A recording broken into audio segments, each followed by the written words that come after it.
This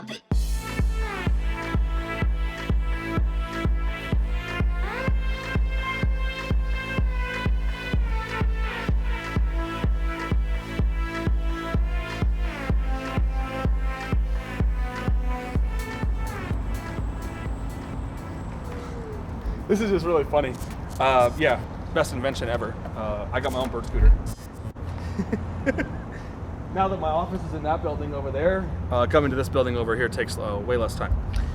So, another one, right? Actually, you know, to be honest with you, I'm actually really surprised this one lasted as long as it did without an incident, because 720 is a pretty crazy ass car. It's pretty fast, you know? And I feel like if you drive it and it's like your first time, this is the one that's gonna give you the most challenge. But in this particular incident, the customer wasn't going fast, he was going slow. We all know how going slow can be detrimental to someone in Las Vegas, i.e. me. But now we have less of a 720, so take a look.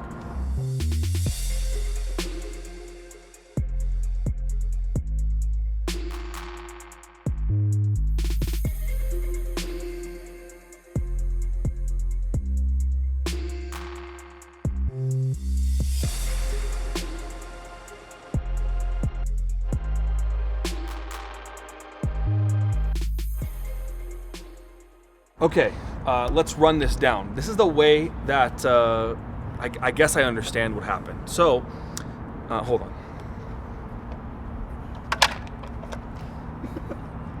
Okay, here's the mirror. This is the camera too, all right. So we rented this car to a customer that was a referral actually by Enterprise Rental Car, so. That was a great referral. Yeah, great referral, guys, thanks. We rented this car to a guy. I don't need to say his name or share any personal information. We'll skip that part.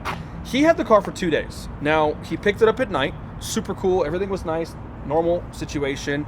And he was just, I guess, doing his thing.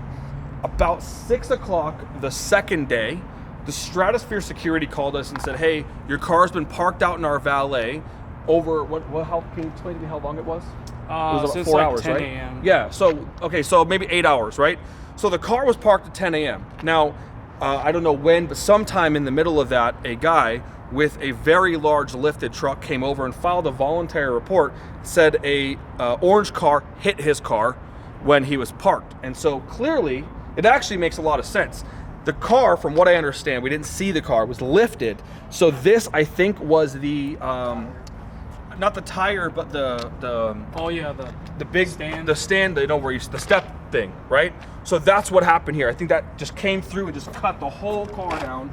And I'm sure we have some tire and stuff there too, because that's, you know, rubberish right here. But it did some pretty good damage. Now, I didn't see that. Yeah, there's a piece in there for the mirror I saw. So it knocked that all the way into the back scoop over there. So now we have a little bit less of a McLaren, but trying to figure out what you guys think is salvageable, because if you look at the McLaren, this right here, right, and this right here these are like, this is not carbon, but these are carbon panels, right? And we've taken the rear one off for service and stuff, not us, but you know, the dealers, and you can see it's all carbon inside. It looks really cool. Now the door itself, you know, is also what I believe carbon, but I don't know. I think you're gonna have to replace the whole door here, right? And probably both these panels, and maybe the parts won't even be available. So, yeah, I don't know. I mean, up here we've got a whole bunch of misalignment. Right in here with the light and all this down here. There was a bunch of damage on the bottom over there, but that's obviously probably, it went out clean. So he also did this, but it's likely, maybe if not related to that. So it could be he hit the car on a really big speed bump and cracked that side of the bumper open and then had that happen. But, all right, so this is how we found out. So the guy actually was being evicted from the Stratosphere because he's giving like everybody a hard time. So he was drunk and disorderly. He assaulted one of or two of the security guards, and they put 2 and 2 together when he was in the holding cell that this was a hit and run.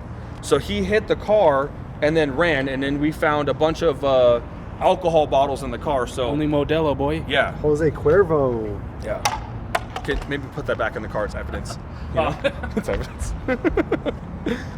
Anyway, so yeah, DUI has definitely happened in Vegas, and thank God no one's hurt, and it was just on the surface. But I actually kind of chalk this up to being irresponsible, right? Because I mean, if you think about it, obviously everybody drinks in Vegas. Why get behind the wheel? It doesn't make any sense. Why would anybody do that? Why? Because you can Uber anywhere in the world now. You can even Uber in like a really nice car. So don't rent a car if you're gonna drink. And this is actually technically our first DUI incident. It's not a verified DUI. It really isn't. We just assume, right? I mean, how could you hit a truck like this going 20 miles or 10 miles an hour and leave? The car was actually left with the key in it when he got out. So we were looking everywhere for the key. But yeah, I don't know. There's not much else to talk about this. But what's typical downtime looking like for this? I'm going to expect, okay, probably 3 months. 3 but months? I really don't know because the parts for McLarens, when a McLaren breaks, it spends about 2 months in the service center.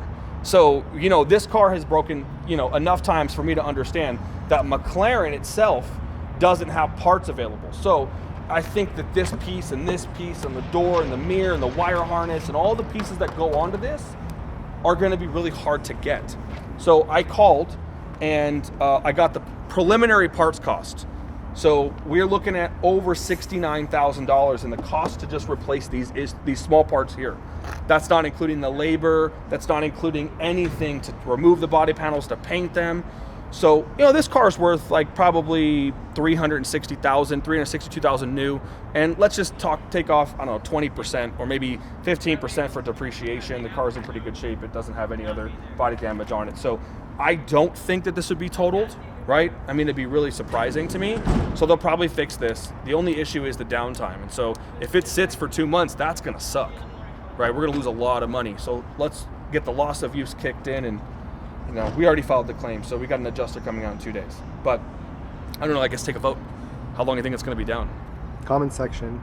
And what do you think if, let's just I don't know, curious, what do you think a car like this is worth with an accident? Because I've seen cars go on the internet, like on eBay and stuff, that are, if it was totaled, it would become a salvage. But like this car was $360 new. So what do you think if you think this is worth $150, right? This way, like 50%, right? Maybe, no, it'd be like 180, right? Yeah, 50%. So maybe like 150. I don't know, like 60% loss. I don't know, give me your opinions.